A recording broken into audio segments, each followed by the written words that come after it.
Welcome to Integrative You Radio, hosted by Dr. Nick Carruthers and yours truly, Dr. Nicole Rivera. This is the place where you become limitless. We are covering the latest and greatest topics, of course, in a disruptive fashion, around integrative medicine, mental health, and human behavior. We are also covering how those topics affect the human and family dynamics. We will be sprinkling in some truth bombs for our healthpreneurs so they can join us in our mission to evolve healthcare. If you are health curious and growth focused, you are in the right place. But buckle up, because this is real, this is raw, and this is disruptive. This is Integrative You Radio.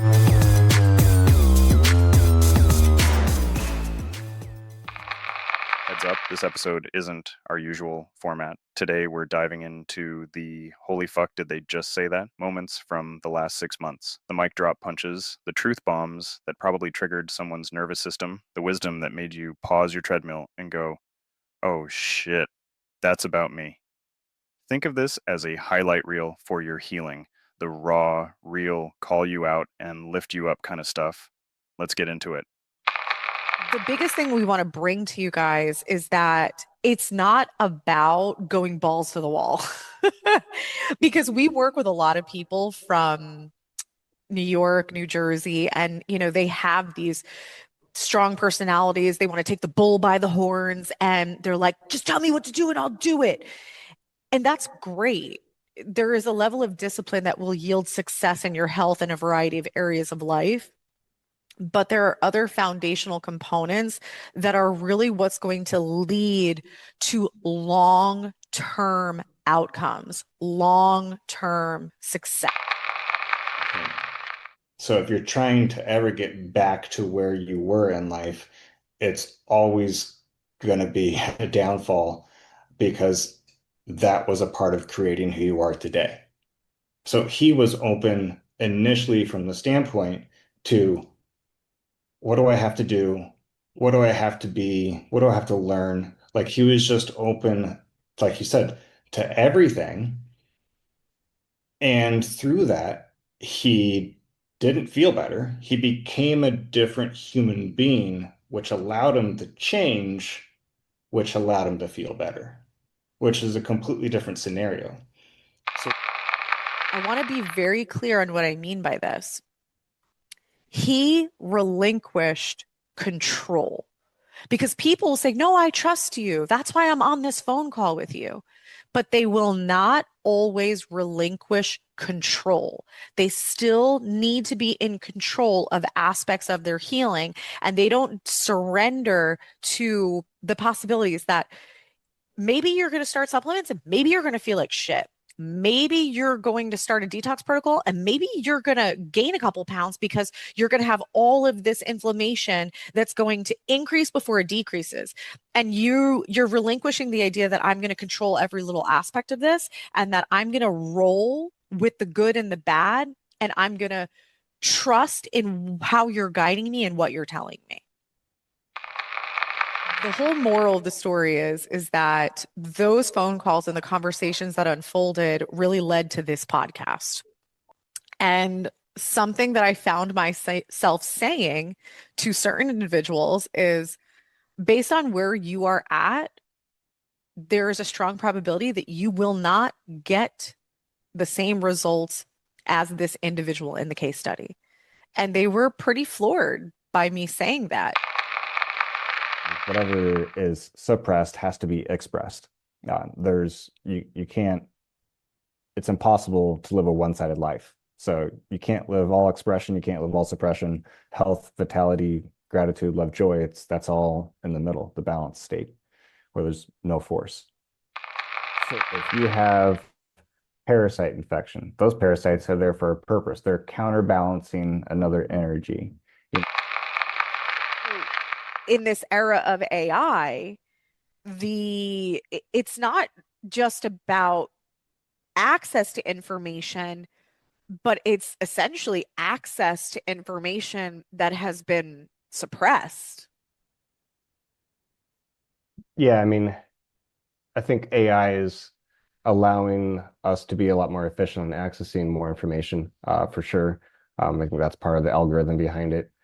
But I also think on the back end, we're getting deeper into this information age.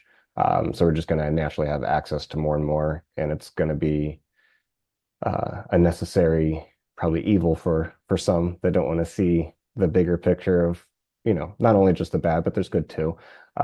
Both sides have been suppressed, kind of keeping humanity numb. But that's like what gets me so excited about AI is the access to more information and the efficiency to it. When you think about most important thing is time and energy. So if we can spend less time figuring out, better results, we're going to have more energy. The quote in life is the quality of your life is dictated by the quality of the questions you ask. So if you're going to ask AI a question connected back to the big toe, you could be like, hey AI, what if you have a name? What could be the top issues causing physical, chemical, neurological, metaphysical, meridian pain in my big toe? And it would list out, this is connected to L5 nerve. This is connected to this meridian. This is connected, and it could give you all these possibilities, so that we have more awareness, so that we can be like, oh yeah, that skin rash is literally following a meridian. It's a meridian issue, that's connected to this organ. So is it the organ creating the dysfunction in the meridian, or is it just, imbalance of chi flow? I just need some acupuncture or some red light or laser therapy on it. So it can allow us to get more efficient, kind of like all that time you spent creating what I call the bio.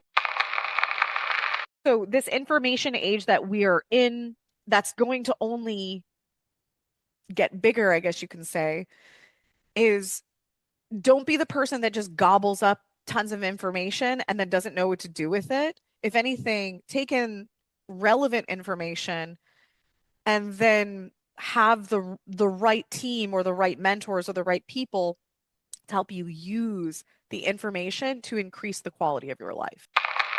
They're instilling a belief system of worst case scenario.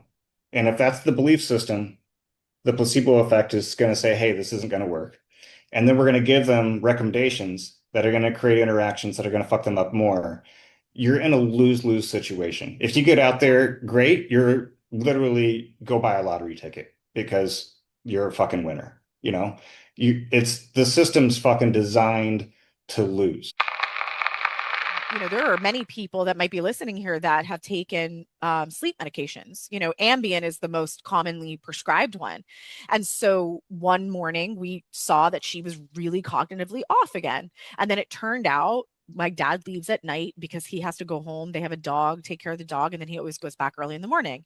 And he's like, something's off, something's weird. And it turned out that she couldn't sleep. So they came in and they gave her Ambien. And Ambien contraindicated for brain injury. Number one. Number two is it can make you delirious, hallucinatory, especially if there's brain inflammation already. And, she was acting bizarre. She was having a panic attack, etc. And it was because of the Ambien. So then, when we're like, okay, so no oxycodone, no Ambien. And once we finally signed off that she was not going to be put on any of these mind or altering types of medications, we're like, whoa, there she is. There's the woman we knew. Don't get me wrong. Is she struggling with words? She gets she's a little slower to respond. She gets, her words twisted a little bit. That's her brain's still inflamed. Like, we expect that. We don't think it's permanent, but we expect that there's going to be some level of difference from who she was prior to the stroke. But as soon as we got those drugs out of the picture, we're able to really see where she's at. But it could, think about fueling your fear and anxiety and your worry is when you're looking at a person you love and you're like, oh, what's wrong with them? What's wrong? What's wrong? And it has nothing to do with what damage is actually there. It has to do with the fucking drugs they're giving out. But it's like I also think it goes back to what you always say is, you know, the quality of your life is dictated by quality questions, and it's like the quality of your outcomes is dictated by quality questions. And I think that a lot of people don't know the right questions to ask when you're in a hospital setting, when you're in an emergency setting. And don't get me wrong, there's a very powerful authoritative energy coming from doctors and nurses. They don't want you to challenge them. They don't like being asked questions. At one point there was a doctor that got very intense with my dad, and then I had to step in, and he, you know, he was able to soften when he understood why we were asking the questions that we were. So I understand how people kind of get punked out in these types of situations, but you fucking have every right to be asking questions to understand the whole picture of how a family member is being treated and what's being recommended. You know, one of the other factors that I think that could have been very, very confusing for family members in this same situation that we've been in is that when my mom was first admitted, and it was in the within the first week where she was in the emergency room, you know, of course, we're evaluating, we're observing her in a not a great cognitive state. And we're looking at this of like, is this damage from the stroke? Is this damage from the hemorrhage? Is this medication induced? Like, what is this? It's hard to know. It's very hard to know, even when you're, you know, asking questions. And at one point, my mom was, they sat her up and she was slopped over to the side, which was her left side, which is the side of paralysis. And she's like, oh, like, and I, this is going to be kind of funny because I asked my mom, I go, oh, how do you feel in this moment? Like, do you feel anxious? Do you feel worried? Do you feel calm? Like, what do you feel right now? Do you feel confused? She's like, I feel really relaxed. I was like, you ain't never relaxed. So I go, Dad, turn the phone. I go, she's high as fuck. And it turned out that they were giving her excessive amounts of oxycodone, which is a narcotic. It's an opioid. It is literally essentially the same thing as heroin. It's just time released. And I started to, you know, and listen, she just had a stroke. I imagine that it feels like somebody put a spike through her head. I am not going to be ignorant to that to say, get her off all these pain medications. But one, there are other pain medication options. Why was the first option to put her on oxycodone? It's not that it's the strongest out there and nothing else competes with it. That's not the case at all. There's morphine, there's other opportunities. And so I started to ask questions. I'm like, you know, what's our reasoning for putting her on oxycodone? Number one. Number two is what is the max dose you'll go to in her situation? And how many times a day are you allowed to administer this? They could go up to 10 milligrams, up to 6 times a day, 60 milligrams of oxycodone for, you know, a 5'2" woman. You want her to become an addict? Because all you have to do is give her 1 10 milligram dose per day and she'll be an addict. Did you take a history on any type of addiction tendencies? Nope, none of that. You know, we feel the benefit outweighs the risk. The way they answer you is like, you know, it's very robotic. They have been trained very, very well. And I was like, guess what? Why don't we fucking try Tylenol? Tylenol codeine. And let's just, we're no, hard no on the oxy. And literally, she looked like a heroin addict. And because unfortunately, there were over the course of the past 3.5 weeks that my mom went from emergency room into a rehab.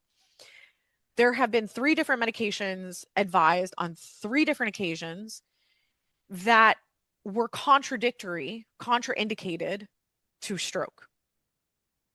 One of the drugs, the primary side effect, was death. And you know why I know that? It was because 1, I asked questions, and 2, Google.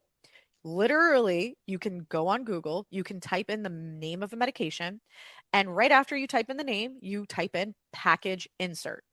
It gives you the exact PDF of the little insert that goes in the box with the medication. gives you all of the side effects, the contraindications, black box warning, everything. Anything that you need to know is in that package insert.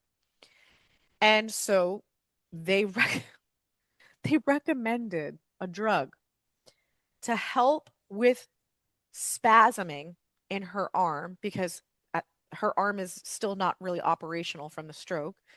And so they said, we want to be proactive and make sure she doesn't get any muscle spasms in her left arm. Sounds so benign, right? Like, oh, okay, I don't want my mom to have muscle spasms in her arm. But I'm like, what's the drug? I would like to know the name. I would like to know the dose that you're going to recommend. I would like to know how often you're going to give it to her, et cetera, et cetera.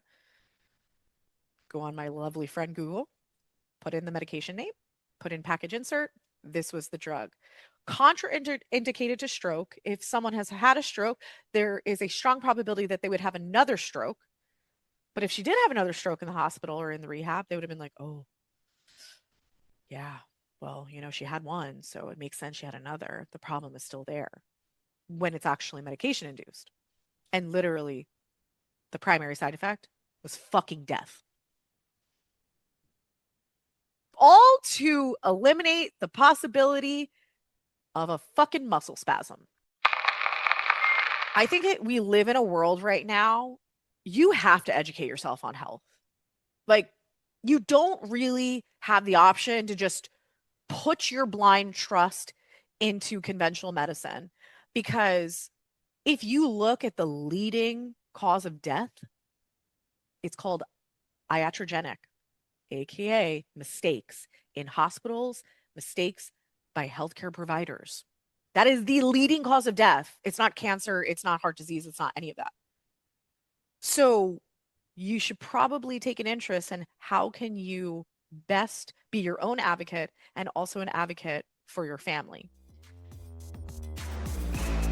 We thank you so much for being an avid listener of Integrative You Radio, formerly known as Integrative Wellness Radio. We appreciate all of your support. We love your comments. Please visit us on social media as well as our website to see all of the fun things happening behind the scenes and the new amazing content and courses that is being rolled out on a monthly basis. We hope to see you there.